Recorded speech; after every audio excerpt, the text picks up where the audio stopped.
Hello friends, welcome to my channel truth of share market. So discuss कर लेते हैं stocks for 12 Feb 2024। First of all अगर बात करें तो आज जो मूवमेंट था वो मिड कैप में काफ़ी भारी था और बाकी जगह तो आपने देखा होगा साइडवे ही मूवमेंट था एंड थोड़ा नीचे गया मार्केट एंड वापस रिकवर कर दिया। तो अब कल क्या हो सकता है, कल क्या पॉसिबिलिटीज़ है ना। अगर हम बात करें एचडीएफसी बैंक की, तो एचडीएफसी बैंक एग्जैक्टली उसी लेवल पे है जहाँ से इसने फॉल स्टार्ट किया था, यानी इसी लेवल पे है जहाँ से इसने फॉल स्टार्ट किया था। एंड अब देखो, ये अगर देखेंगे तो ये कुछ इस टाइप का पैटर्न बना है। अगर ये यहाँ से ऊपर जाता है, कौन सा लेवल है 1409, अगर 1409 के ऊपर जाता है तो फिर आपको 1417 एंड देन 1426 तक के टारगेट इजीली देखने को मिलेंगे H D F C bank. यहाँ पर अगर हम एस एल की बात करें तो 1406 का आपका एस एल बनेगा। एंड अगर ये 1405 के नीचे जाता है तो फिर आपको 1399 एंड 1392 तक के टारगेट देखने को मिलेंगे in H D F C bank. And यहाँ पर अगर एस एल की बात करें तो एस एल आपका बनेगा 1407। ये तो हो गई बात H D F C bank की। अगर आपका H D F C bank gap up होता है तो वो कोशिश करेगा वापस नीचे आने की, फिर ब्रेक करेगा, है ना। तो थोड़ा इन चीज़ों का ध्यान रखना, ज़बरदस्ती ट्रेड नहीं करना। कोई भी 15 मिनट की कैंडल ब्रेकआउट करती है तो उसका लो भी हम एस एल ले के चल सकते हैं, और ब्रेक डाउन करती है तो उसका हाई भी हम एस एल लेके चल सकते हैं फॉर सेलिंग साइड। ठीक है। नेक्स्ट अगर हम बात कर लेते हैं एक्सिस बैंक की। एक्सिस बैंक क्या कर रहा है, एक्सिस बैंक ने बहुत बड़ा फॉल दिया एंड उसके बाद देखो धीरे धीरे higher high higher low structure kind of pattern बनाता जा रहा है। एंड अब ये रेडी है फॉर न्यू ब्रेकआउट। कौन सा लेवल का, 1055 अगर ब्रेक होता है तो आपको 1064 एंड देन 1072 तक के टारगेट देखने को मिलेंगे इन एक्सिस बैंक। अगर बात करें एसएल की तो 1051 का यहाँ पर एसएल रहेगा, तो 55 ब्रेक होगा, 51 का एसएल मतलब 4 पॉइंट का एसएल है। और अगर 50 ब्रेक होता है तो हम बियरिश हो जाएंगे, या फिर ये ट्रेंड लाइन देखना, ये ट्रेंड लाइन अगर ब्रेक होती है तो भी हम बियरिश हो जाएंगे, बट क्लोजिंग बेसिस पे, ना कि आपके विक के बेसिस पे। ठीक है। तो लेवल तो क्या है, 1050 है, 50 ब्रेक होता है तो 44 एंड देन 1037 तक के टारगेट आपको इजीली मिलेंगे इन एक्सिस बैंक। 1053 का यहाँ पर एसएल रहेगा हमारा। अभी स्ट्रक्चर अब धीरे धीरे बुलिश होता जा रहा है, बट देखना ये है कहीं ये अगर जिस दिन ये ट्रेंड लाइन को ब्रेक करेगा तो काफ़ी बड़ा फॉल आपको देखने को मिलेगा।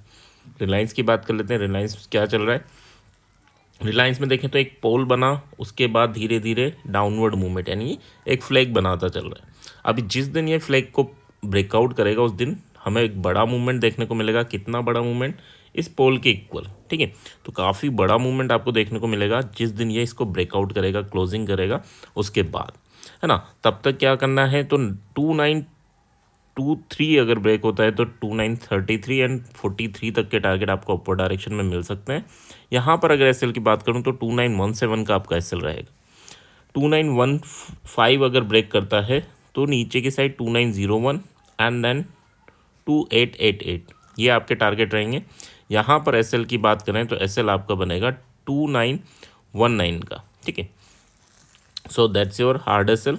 बट अगर सॉफ्ट एसएल आपको छोटे मिलते हैं तो नो डाउट आप उनको यूज़ करें। सॉफ्ट एसएल को का मतलब क्या है कि हाँ, जहाँ पर सेलिंग, यानी अगर हम सेलिंग ट्रेड में हैं तो हमारा एसएल ऐसी जगह होना चाहिए जहाँ पर बायर्स बैठे उसके नीचे। ठीक है। चलो बात कर लेते हैं इन्फोसिस की। इन्फोसिस ने क्या किया, इन्फोसिस ने भी एक अच्छा फॉल दिया एंड उसके बाद थोड़ा ऊपर गया, फिर नीचे आया एंड फिर ऊपर जा रहा है। ठीक है। तो अब देखना ये है कि अब इसके बाद क्या करता है, तो क्या ये डब्लू पैटर्न बनाएगा। ठीक है। डब्लू पैटर्न बना सकता है, हाँ बना सकता है, क्यों नहीं बना सकता। यहाँ बॉटम पे इसने अच्छा खासा कंसोलिडेशन किया, फिर नेक्स्ट आया, फिर यहाँ से ही बाइंग आई एंड अब इस नेकलाइन को तोड़ के ऊपर जा सकता है। तो लेवल वाइज क्या करना है हमें, 1672 के ऊपर जाएगा, यहाँ कंसोलिडेट करेगा तो एक अच्छा मूवमेंट इसको भी तोड़ेगा, और 1683 जहाँ पर पहले सेलिंग थी, जहाँ पहले इसने ब्रेकडाउन किया था, वहाँ तक जाने की कोशिश करेगा।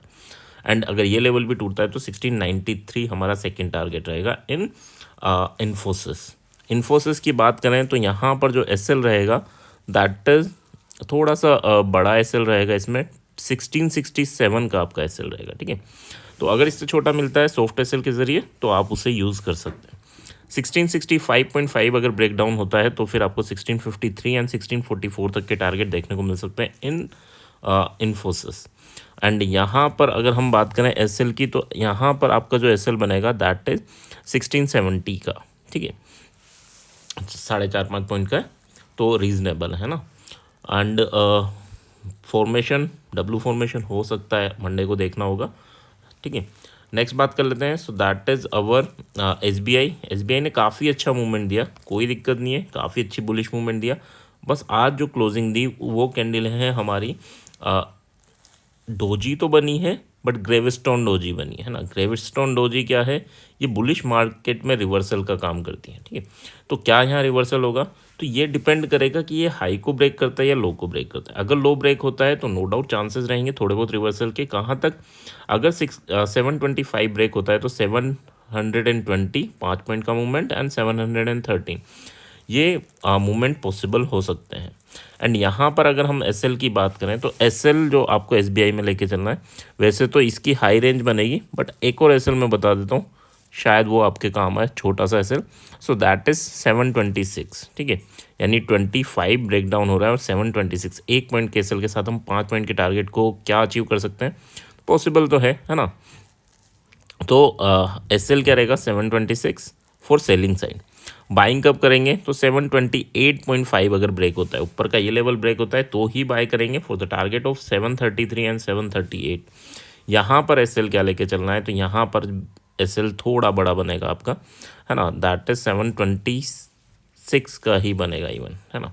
तो 2.5 पॉइंट का एसएल रहेगा। बट अगर यहाँ पर अगर आपको ब्रेकआउट होता है 15 मिनट की कैंडल, तो उसका लो भी आप एसएल यूज़ कर सकते हैं। अभी एसबीआई में काफ़ी अच्छा बुलिश मूवमेंट चल रहा है एंड हो सकता है ये अभी ऊपर का ही लेवल ब्रेक करे, तो देखना इंपॉर्टेंट होगा। बाकी ग्लोबली कुछ चेंज होता है तो नो डाउट उसके बाद चीज़ें चेंज हो जाएंगी। टाटा मोटर्स की बात करें, टाटा मोटर का स्ट्रक्चर आप देखेंगे तो ये लोअर हाई लोअर लो स्ट्रक्चर बना रहा है 15 मिनट के टाइम फ्रेम में। जैसे ही इस ट्रेंड लाइन को इस ट्रेंड लाइन को ब्रेक करेगा तो एक आपको अपवर्ड मूवमेंट, अच्छा खासा अपवर्ड मूवमेंट देखने को मिलेगा। कहाँ तक, 940 938 940 तक का मूवमेंट ईजिली देखने को मिलेगा अगर इससे ब्रेकआउट करता है। बट हाँ, अगर यही पैटर्न चलता रहता है तो यहाँ पर गैप भी काफ़ी बड़ा है, ठीक है। तो गैप भी काफ़ी बड़ा है, तो अगर ये गैप फिल करने जाएगा तो फिर आपके टारगेट क्या होंगे, यानी अगर 909 तोड़ता है नीचे तो फिर हमारे टारगेट, फर्स्ट टारगेट होगा 902 एंड सेकंड जो टारगेट होगा दैट इज ओके 895.5, ठीक है। 895, क्योंकि यहाँ दिख नहीं रहा इसलिए लिख देता हूँ, 895.5 ये हमारा सेकंड टारगेट रहेगा। एंड बुलिश मूवमेंट के लिए क्या रहेगा, तो 916.5 के ऊपर जाता है तो 922.8 एंड 929 हमारा सेकंड टारगेट रहेगा और फर्स्ट टारगेट 922.8 का हमारा फर्स्ट टारगेट रहेगा। एसएल की बात कर लेते हैं। सो एसएल क्या रहेंगे हमारे, तो एसएल 914 रहेगा for buying side and for selling side अगर हम बात करें तो सेलिंग के लिए आपका एसएल रहेगा 912, ठीक है। यानी 3 पॉइंट का एसएल, ठीक है। सो रीजनेबल है, स्ट्रक्चर बियरिश है, बट हाँ ट्रेंड लाइन तोड़ता है तो फिर हमें माइंडसेट चेंज कर लेना है, ठीक है। नेक्स्ट बात कर लेते हैं अडानी की। अडानी में क्या चल रहा है, तो अडानी काफ़ी अच्छा मूवमेंट दिया डाउनवर्ड डायरेक्शन में, फिर एक बुलिश कैंडल बनाई एंड उसके बाद नो डाउट ये बुलिश मूवमेंट की साइड ही चलता रहा। अब क्या है कल के लिए, तो 3220 अगर ये ब्रेक करता है इस लेवल को 3220 को, तो आपको 3340 एंड 3360 तक के टारगेट इजीली देखने को मिलेंगे, यानी 20 पॉइंट के 2 टारगेट मिल सकते हैं। एसएल कितना लेके चलना है, तो एसएल आपको 3213 यानी 7 पॉइंट का एसएल कंसीडर करके चलना है। नेक्स्ट अगर बात करें डाउनवर्ड ट्रेड कब इनिशिएट होगी हमारी, तो 3199 के नीचे जाता है तो नो डाउट आपको 3172 एंड देन 3140 तक के टारगेट देखने को मिल सकते हैं। अब यहाँ पर एसएल क्या लेके चलना है, तो 3209 का यहाँ पर एसएल बनेगा, ठीक है। 3209 यानी ऑलमोस्ट 10 पॉइंट का एसएल है, बट टारगेट आपके ऑलमोस्ट 30 पॉइंट के अराउंड है ना, तो रीजनेबल है, कोई दिक्कत नहीं है। एंड यहाँ एसएल आपको ध्यान रखना है 7 पॉइंट एंड 10 पॉइंट। एंड इसके अलावा क्या होता है, इसके अलावा ये होता है कि 15 मिनट की कोई भी कैंडल ब्रेकआउट करती है तो उसका लो आपका सॉफ्ट एसएल होता है, और 15 मिनट की कोई भी कैंडल ब्रेक डाउन करती है तो उसका हाई सॉफ्ट एसएल होता है। सॉफ्ट एसएल अगर छोटे हैं तो नो डाउट हम उन्हें यूज़ कर सकते हैं। अब बाइंग और सेलिंग लेवल केवल ये नहीं है कि इस रेंज में मार्केट क्लोज हुआ है तो ये है, हर लाइन आपकी बाइंग और सेलिंग रेंज है। ये जितने भी 7 चार्ट हैं 7 चार्ट की, ठीक है। हर लाइन इंपॉर्टेंट है, तो हर लाइन आपकी बाइंग और सेलिंग जोन है। तो यहाँ पर अगर कोई भी लाइन क्रॉस होती है, नीचे से ऊपर होती है तो बाइंग, और ऊपर से नीचे होती है तो सेलिंग अपॉर्चुनिटी आपको देखने को मिलेगी। एंड आई होप यहाँ तक चीज़ें क्लियर होंगी। क्लियर हैं तो please like and comment. Thank you.